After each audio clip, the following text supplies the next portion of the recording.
You know these two guys here, Toyota RAV4? Well, so to speak, that was yesterday. Today it's about the Toyota bZ4X, their first all-electric vehicle for mass production. Here with Thomas and Autogefühl.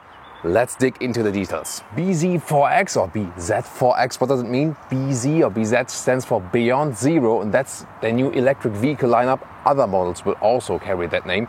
4X then in this case, yeah, I mean, it's also available as all-wheel drive, X crossover, like, you know, you get the picture. And Toyota also has a cooperation with Subaru. The Subaru Solterra will be the sister model of this one here. In the front you can see closed grille, EV structure, slim daytime running light, LED below that, and there are two different trims for the LED main headlamp unit. The optional one is then the Matrix LED. But already in the front you can see that these crossover design elements begin. It's really strange though how the main headlamp unit connects or not connects to the hood here, because then that looks rather like a panel gap. Interesting, by the way, here on the side in the front, this air does go through, so it's indeed a functional element we can see here in the lower right part. And the length is at 4.69 meters or 185 inches. So this is then the segment, for example, of the VW ID.4, the Ford Mustang Mach-E and the Tesla Model Y and so on. Interesting that here we have 18-inch wheels. Soon we're going to show you a vehicle with 20-inch wheels. So this is like a low spec. And also you can see here in the gray color, this is also the gray color in the top part, where the other one has the contrasting roof. Soon that one to come. Here in the side profile, design-wise, you can see once again huge crossover claddings here. I think it's a little bit too much, or what do you think? By the way, front-wheel drive or all-wheel drive, one or two electric motors then. The front-wheel drive model is 8.4 seconds in the acceleration figure, and the all-wheel drive model will be 7.7 seconds in the acceleration. In the rear, clean styling here also with a light strip, then here the bZ4X logo. Lower part, once again, huge crossover cladding. Top speed will be 160 kilometers an hour or 100 miles per hour. The range, well, remains to be seen. The battery is 71 kilowatt hours net, and they promise, or let's say that we can somewhat calculate with 400 kilometers or 250 miles. Soon there will also extensive range and driving test here on Autogefühl. Subscribe if you haven't done so far, and we'll keep you updated if that figure will be realistic.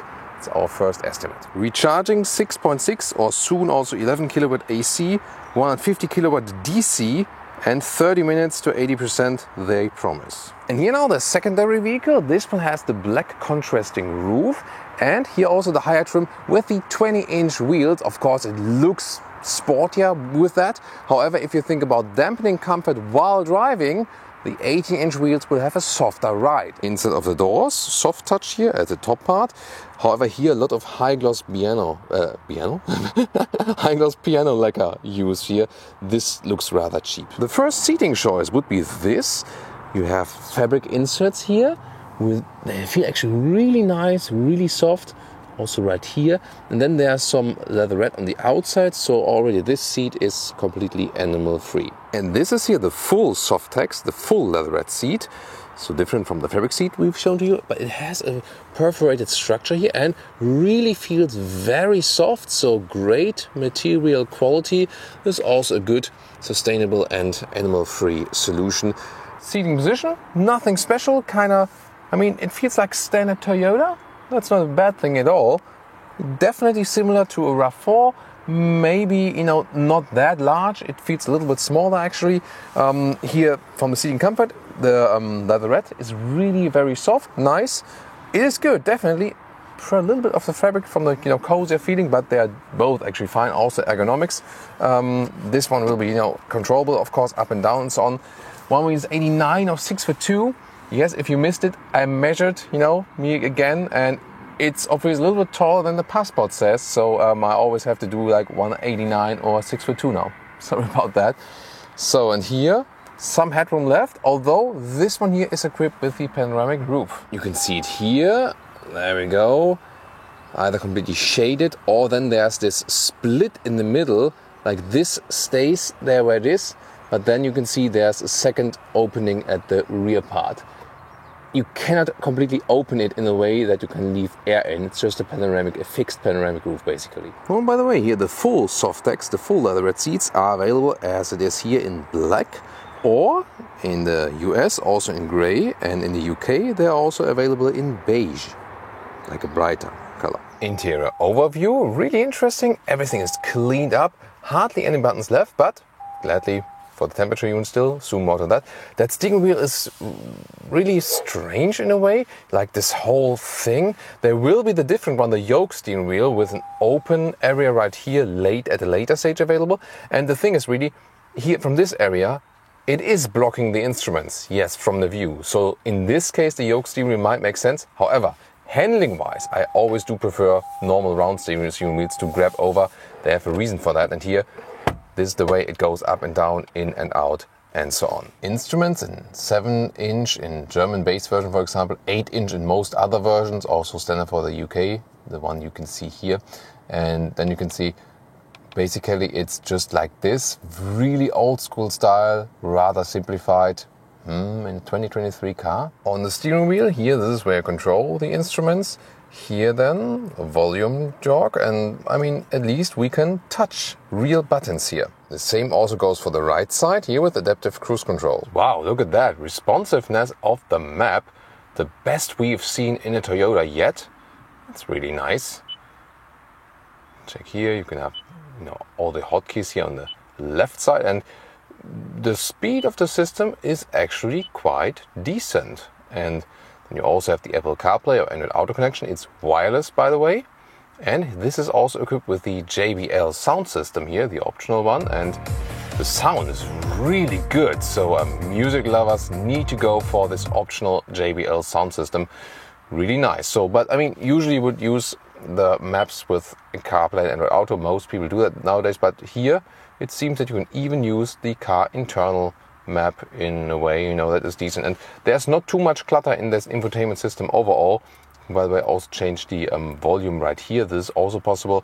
Other than that, at the steering wheel. And what's also good here in the lower part, when the car is properly on with the ignition, you still have this temperature unit. You can have the real button for that.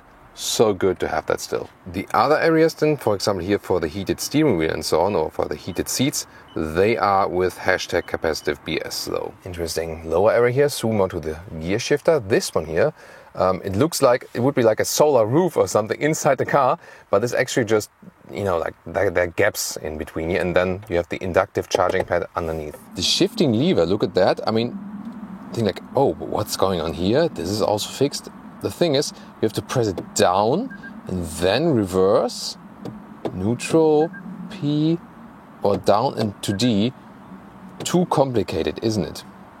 Why would I have to press it down first? I mean, nice and soft leatherette cover here, slide it backwards. This is then here, adaptive cup holders, and then more storage space underneath. Really beautiful that we have here a fabric cover on this top dashboard. That's really nice, feels good.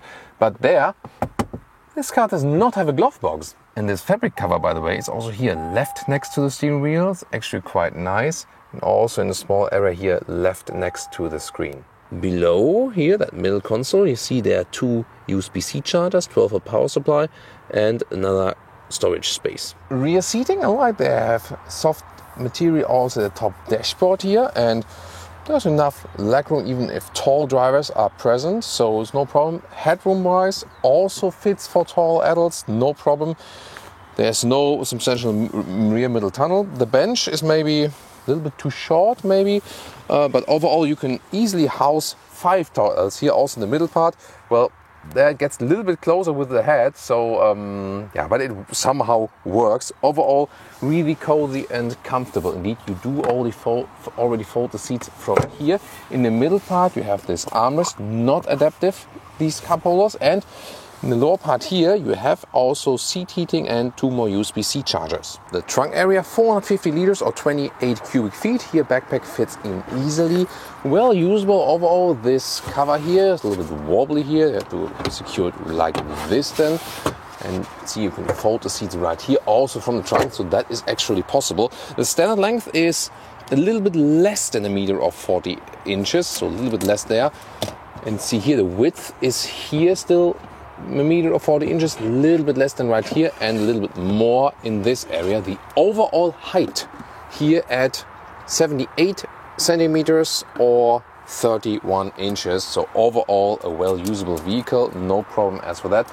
Total length, if you're interested, here goes almost 190 meters or 73 inches. That's actually good. And underneath here you can store also a charging cable. The hatch here opens quite wide. You can see I can easily stand underneath it at full opening, and you can also get it with an electric function. Towing capacity will be 750 kilograms, by the way, and it will feature a heat pump, standard equipment, not only in the higher trim levels.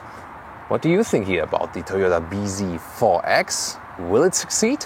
Of course, you should compare the competitors here with our reviews on Autogefühl, for example the Kia EV6 or the Ioniq 5.